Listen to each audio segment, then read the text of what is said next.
तुम्ही जी daily life जगताय sir एवढ्या वर्षांपासून, त्याच्यात तुम्ही जन्म बघताय, तुम्ही मृत्यू बघताय, आणि हे सगळं बघितल्यानंतर लाईफ कडे बघण्याचा दृष्टिकोन तुमचा आता काय झालाय सर? तो इव्हॉल्व होत गेलाय. म्हणजे may be in MBBS days it was different, MS days it was different, when I started my practice it was different, but now I realize one thing, की लाईफ इज टू शॉर्ट. कधी काही होईल सांगता येत नाही.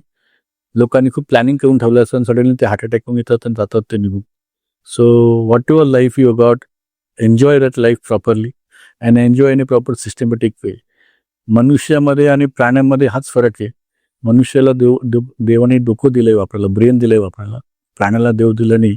तो कधी पण खाईल, कधी पण झोपेल आणि कधी पण हॅव सेक्स करेल. पण मनुष्याने सिस्टमॅटिक वे जगलं पाहिजे.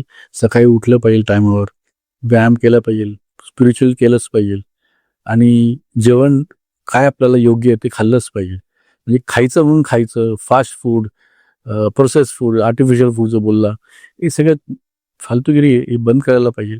पार्टी करायलाच पाहिजे, पण that is a way of enjoying life, enjoy in a proper way.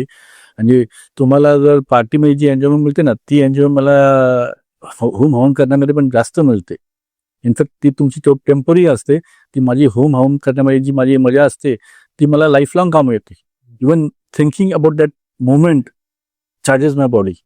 So you have to understand your life proper way, आणि मला काय करायचं, काय पाहिजे आणि त्याच्यासाठी मी काय प्रयत्न केले पाहिजे हे तुम्ही लिहा. असं मला हे पाहिजे तर मला असे प्रयत्न करायचे, तरच तुम्हाला लाईफमध्ये मिळेल, आणि जो मिळाला तुम्हाला एन्जॉयमेंट मिळेल. म्हणजे तुम्ही if you are happy from inside ना, तुम्हाला आजार होणार नाही. You have to be happy from inside. दुःख सगळ्यांना होतं, अप्स अँड डाऊन सगळ्यांना येतात, पण I am happy from inside. तर त्याचं कारण एकच आहे, अखंड नामस्मरण. You have to keep chanting his name. कोणत्या एरियाचं नाव घ्या तुम्ही, कीप चॅन्टिंग इज. एनर्जी वाढवा तुमची, एनर्जी कमी नका होऊन देऊ. म्हणजे 12 वाजता रात्री तुम्ही जर सांगितलं तुम्हाला हे केलं पाहिजे, should be the same energy as in the morning 7 o'clock energy. ती एनर्जी त्यांनी येते. So keep increasing energy. माझं सगळ्यांना एकच ॲडवाइस राहील, तुमची एनर्जी तुम्ही वाढवा, आणि ती कशी वाढवायची तुम्ही ठरवा.